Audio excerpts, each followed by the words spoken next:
ओम शांति। 6 अक्टूबर 2021। प्रातः मुरली बाप दादा के महावाक्य। मीठे बच्चे, इस पुरानी दुनिया से बेहद के वैरागी बनो, क्योंकि बाप तुम्हारे लिए नया स्वर्ग रूपी घर बना रहे हैं। प्रश्न: इस अविनाशी रुद्र यज्ञ में किन किन बातों के कारण ही विघ्न पड़ते हैं? उत्तर: यह शिव बाबा का रचा हुआ अविनाशी रुद्र ज्ञान यज्ञ है। इसमें तुम मनुष्य से देवता बनने के लिए पवित्र बनते हो, भक्ति आदि छोड़ते हो, इस कारण विघ्न पड़ते हैं। लोग कहते हैं शांति हो, विनाश ना हो, और बाप ने ये रुद्र ज्ञान यज्ञ रचा ही है पुरानी दुनिया के विनाश के लिए। इसके बाद ही शांति की दुनिया आएगी। ओम शांति। ओम शांति का अर्थ बाप ने बच्चों को समझाया है। अहम आत्मा का स्वधर्म है शांत। शांति धाम में जाने के लिए कोई पुरुषार्थ नहीं करना पड़ता है। आत्मा स्वयं शांत स्वरूप शांति धाम में रहने वाली है। यहाँ थोड़े समय के लिए शांत रह सकते हैं। आत्मा कहती है, मेरी कर्मेंद्रियों का बाजा थक गया है, मैं अपने स्वधर्म में टिक जाता हूँ, शरीर से अलग हो जाता हूँ। परंतु कर्म तो करना ही है, शांति में कहाँ तक बैठे रहेंगे। आत्मा कहती है, मैं शांति देश की रहवासी हूँ, सिर्फ यह शरीर में आने से मैं टॉकी बना हूँ। अहम आत्मा मम शरीर है। आत्मा ही पतित और पावन बनती है। आत्मा पतित बनती है तो शरीर भी पतित बनता है, क्योंकि सतयुग में 5 तत्व भी सत्व प्रधान होते हैं। यहाँ 5 तत्व तमो प्रधान है। सोने में खाद पड़ने से सोना पतित बन जाता है, फिर उनको साफ करने के लिए अग में डालना जाता है। उनको योग अग्नि नहीं कहा जाता। योग अग्नि भी है जिससे पाप जलते हैं। आत्मा को पतित से पावन बनाने वाला परमात्मा है। नाम ही एक का है, बुलाते हैं, हे पतित पावन आओ। ड्रामा प्लान अनुसार सबको पतित तमो प्रधान बनना ही है। ये झाड़ है ना, उस झाड़ का बीज नीचे रहता है, इनका बीज ऊपर में है। बाप को जब बुलाते हैं तो बुद्धि ऊपर चली जाती है, जिससे तुम वर्षा ले रहे हो वह अब नीचे आया हुआ है। कहते हैं मुझे आना पड़ता है। मेरा जो यह मनुष्य सृष्टि का झाड़ है, यह अनेक वैरायटी धर्मों का है। अब यह तमो प्रधान पतित जड़ जड़ी भूत अवस्था को पाया हुआ है। बाप बैठ बच्चों को समझाते हैं। सतयुग में पहले पहले होते हैं देवी देवताएं, अब कलयुग में है असुर। बाकी असुर और देवताओं की लड़ाई लगी नहीं। तुम इन आसुरी 5 विकारों पर योग बल से जीत पाते हो। बाकी कोई हिंसक लड़ाई की बात नहीं है। तुम कोई भी प्रकार की हिंसा नहीं करते हो, तुम किसको हाथ भी नहीं लगाएंगे। तुम डबल अहिंसक हो। काम कटारी चलाना ये तो सबसे बड़ा पाप है। बाप कहते हैं ये काम कटारी आदि मध्य अंत दुख देती है। विकार में नहीं जाना है। देवताओं के आगे महिमा गाते हैं, आप सर्वगुण संपन्न संपूर्ण निर्विकारी। आत्मा इन ऑर्गन्स द्वारा जानती। कहते हैं कि हम पतित बन गए हैं, तो ज़रूर कब पावन थे जो कहते हैं हम पतित बने हैं। बुलाते भी है, हे पतित पावन आओ। जब पावन है तब कोई बुलाते ही नहीं, उनको स्वर्ग कहा जाता है। यहाँ तो साधु संत आदि कितनी धुन लगाते हैं। पतित पावन सीताराम जहाँ भी जाओ गाते रहते हैं। बाप समझाते हैं कि सारी दुनिया पतित है। रावण राज्य है ना, रावण को जलाते हैं, परंतु उनके राज्य कब से हुआ किसको पता नहीं है। ढेर के ढेर भक्ति मार्ग की सामग्री है। कोई क्या करते, सन्यासी भी कितने योग सिखाते हैं।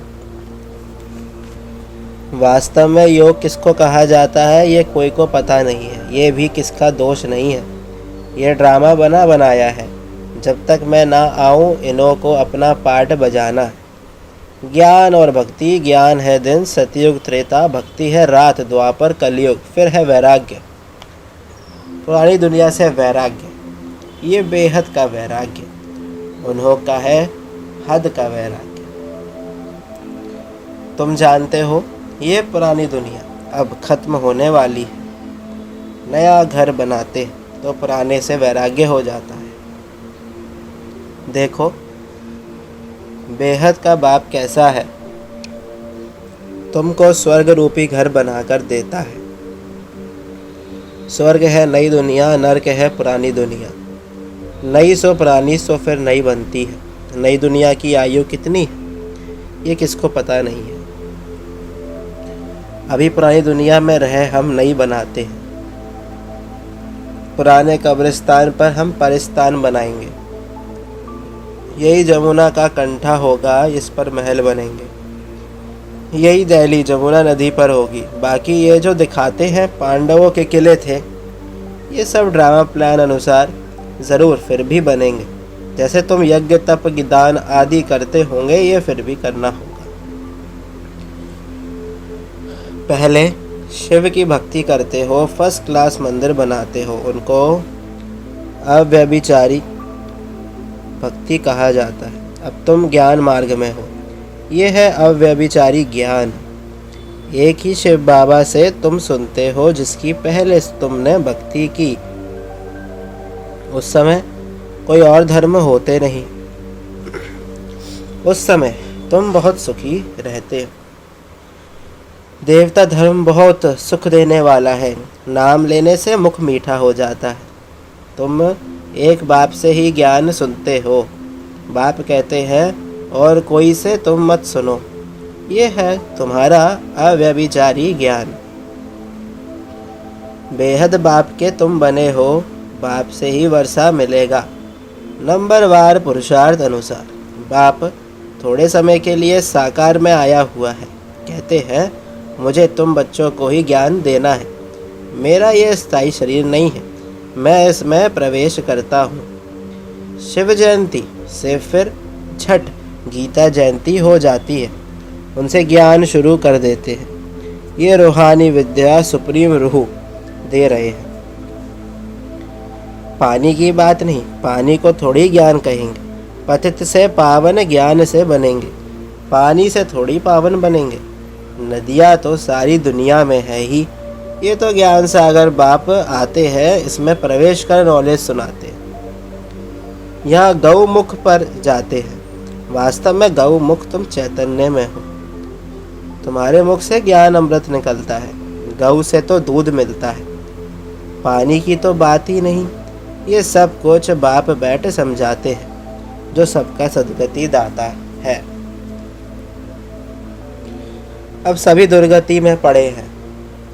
आगे तुम नहीं जानते थे तो रावण को क्यों जलाते हैं। अब तुम जानते हो बेहद का दशहरा होने वाला है। ये सारी दुनिया बेट टापू है।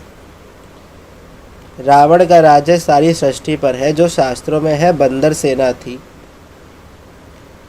बंदरों ने पुल बनाई। ये सब है दंत कथाएं। भक्ति आदि चलती है। पहले होती है अव्यभिचारी भक्ति, फिर व्यभिचारी भक्ति। दशहरा, राखी बंधन सब अभी के ही त्योहार हैं।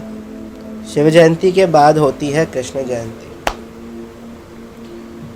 अभी कृष्णपुरी स्थापन हो रही है। आज है कंसपुरी,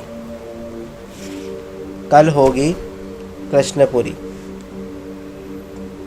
कंस आसुरी संप्रदाय को कहा जाता है। पांडव और कौरवों की लड़ाई है नहीं। कृष्ण का जन्म है सतयुग में। वह है फर्स्ट प्रिंस। स्कूल में पढ़ने जाता है। जब बड़ा होता है तो राजगद्दी पर बैठता है। महिमा सारी शिव बाबा की है। जो पतितों को पावन बनाने वाला। बाकी ये रासलीला आदि यह तो आपस में खुशी मनाते होंगे। बाकी कृष्ण किसको ज्ञान सुनाए यह कैसे हो सकता है। बाबा कहते हैं किसको मना नहीं करना है कि भक्ति नहीं करो, आप ही छूट जाती। भक्ति छोड़ते हैं, विकार छोड़ते हैं, इस पर ही हंगामा होता है। बाबा ने कहा है मैं रुद्र यज्ञ रचता हूँ, इसमें आसुरी संप्रदाय के विघ्न पड़ते हैं। यह है शिव बाबा का बेहद का यज्ञ, जिससे मनुष्य से देवता बनते हैं। गाया हुआ है ज्ञान यज्ञ से विनाश ज्वाला प्रकट हुई। जब पुरानी दुनिया का विनाश हो तब तुम नई दुनिया में राज्य करेंगे। लोग कहते हैं, हम कहते शांति हो, ये बीके कहते विनाश हो। ज्ञान ना समझने के कारण ऐसा बोलते हैं। बाप समझाते हैं ये सारी पुरानी दुनिया इस ज्ञान यज्ञ में सुहा हो जाएगी। पुरानी दुनिया को आग लगने वाली है। नेचुरल कैलेमिटीज आएंगी, सरसों मुहाफिक सब पीस कर खत्म हो जाएंगे। बाकी कुछ आत्माएं बच जाएंगी। आत्मा तो अविनाशी है, अब बेहद की होलिका होनी है, जिसमें शरीर सब खत्म हो जाएंगे। बाकी आत्मा पवित्र बनकर चली जाएगी। आग में चीज़ शुद्ध होती है, हवन करते हैं शुद्धता के लिए। वह सब है जिस्मानी बातें। अब सारी दुनिया सुहा होने वाली है। विनाश के पहले ज़रूर स्थापना होनी चाहिए। किसको समझाओ, पहले स्थापना फिर विनाश। ब्रह्मा द्वारा स्थापना। प्रजापिता मशहूर है। आदिदेव आदि देवी जगत अम्बा के लाखों मंदिर है, कितने मेले लगते हैं। तुम हो जगत अम्बा के बच्चे, ज्ञान ज्ञानेश्वरी, फिर बनेंगी राज राजेश्वरी। तुम बहुत धनवान बनते हो। फिर भक्ति मार्ग में लक्ष्मी से दीपमाला पर विनाशी धन मांगते हैं। यहाँ तुमको सब कुछ मिल जाता है। आयुष्मान भव, पुत्रवान भव। वहाँ 150 वर्ष आयु रहती। यहाँ तुम जितना योग लगाएंगे उतनी आयु बढ़ती जाएगी। तुम ईश्वर से योग लगाकर योगेश्वर बनते हो। बाप कहते हैं मैं धोबी हूँ, सब मूत पलीती आत्माओं को साफ करता हूँ, फिर शरीर भी शुद्ध मिलेगा। मैं सेकंड में दुनिया के कपड़े साफ कर लेता हूँ। सिर्फ मन मनाभव होने से आत्मा और शरीर पवित्र बन जाएंगे। छू मंत्र हुआ ना, सेकंड में जीवन मुक्ति कितना सहज उपाय है। चलते फिरते सिर्फ बाप को याद करो और कोई ज़रा भी तकलीफ नहीं देता हूँ। अब तुम्हारी एक सेकंड में चढ़ती कला होती है। बाप कहते हैं मैं तुम बच्चों का सर्वेंट बनकर आया हूँ। तुमने बुलाया है, हे पतित पावन, आकर हमको पावन बनाओ, तो सर्वेंट हुआ ना। जब तुम बहुत पतित बनते हो तो ज़ोर से चिल्लाते हो, अब मैं आया हूँ। मैं कल्प कल्प आकर बच्चों को मंत्र देता हूँ कि मुझे याद करो। मन मना भव का अर्थ भी यह है। फिर विष्णुपुरी का मालिक बनेंगे। तुम आए हो विष्णुपुरी का राज्य लेने। रावणपुरी के बाद है विष्णुपुरी, कंसपुरी के बाद कृष्णपुरी। कितना सहज समझाया जाता है। बाप कहते हैं इस पुरानी दुनिया से सिर्फ ममत्व मिटा दो। अब हमने 84 जन्म पूरे किए हैं। ये पुराना चोला छोड़ हम जाएंगे नई दुनिया में। याद से ही तुम्हारे पाप कट जाएंगे। इतना हिम्मत करनी चाहिए। अच्छा, मीठे मीठे सिक्की लदे बच्चों प्रति माता पिता बाप दादा का याद प्यार और गुड मॉर्निंग। रूहानी बाप की रूहानी बच्चों को नमस्ते। हम रूहानी बच्चों की रूहानी बाप दादा को याद प्यार और गुड मॉर्निंग, नमस्ते नमस्ते, शुक्रिया बाबा शुक्रिया। धारणा के लिए मुख्य सार। पहला, मुख से सदैव ज्ञान अमृत निकालना है। ज्ञान से ही सबकी सद्गति करनी है। एक बाप से ही ज्ञान सुनना है, दूसरों से नहीं। दूसरा, चढ़ती कला में जाने के लिए चलते फिरते बाप को याद करने का अभ्यास करना है। इस पुरानी दुनिया पुराने चोले से ममत्व मिटा देना। वरदान, एक ही रास्ता और एक से रिश्ता रखने वाले संपूर्ण फरिश्ता भव। निराकार व साकार रूप से बुद्धि का संग व रिश्ता एक बाप से पक्का हो तो फरिश्ता बन जाएंगे। जिनके सर्व संबंध व सर्व रिश्ते एक के साथ हैं वही सदा फरिश्ते। जैसे गवर्नमेंट रास्ते में बोर्ड लगा देती है कि ये रास्ता ब्लॉक है, ऐसे सब रास्ते ब्लॉक बंद कर दो तो बुद्धि का भटकना छूट जाएगा। बाप दादा का यही फरमान है कि पहले सब रास्ते बंद करो, इससे सहज फरिश्ता बन जाएंगे। स्लोगन, सदा सेवा के उमंग उत्साह में रहना यही माया से सेफ्टी का साधन है। मातेश्वरी जी के अनमोल महावाक्य। निरंतर ईश्वरीय याद की बैठक। अब जब परमात्मा की याद में बैठते हो तो बैठने का मतलब क्या है? हमें सिर्फ परमात्मा की याद में बैठना नहीं है, परंतु अपनी ईश्वरीय याद तो नित्य चलते फिरते हर समय करनी है, और याद भी उस वस्तु की रहती है जिसका परिचय हो। उसका नाम रूप क्या है? अगर हम कहें ईश्वर नाम रूप से न्यारा है तो फिर किस रूप को याद करें? अगर कहें ईश्वर सर्वव्यापी है तो उनकी व्यापकता तो सर्वत्र हो गई, तो फिर याद किसको करें? अगर याद शब्द है तो अवश्य याद का रूप भी होगा। याद का मतलब है एक याद करने वाला, दूसरा जिसको याद करते हो तो जरूर याद करने वाला उनसे भी भिन्न है। तो फिर ईश्वर सर्वव्यापी नहीं ठहरा।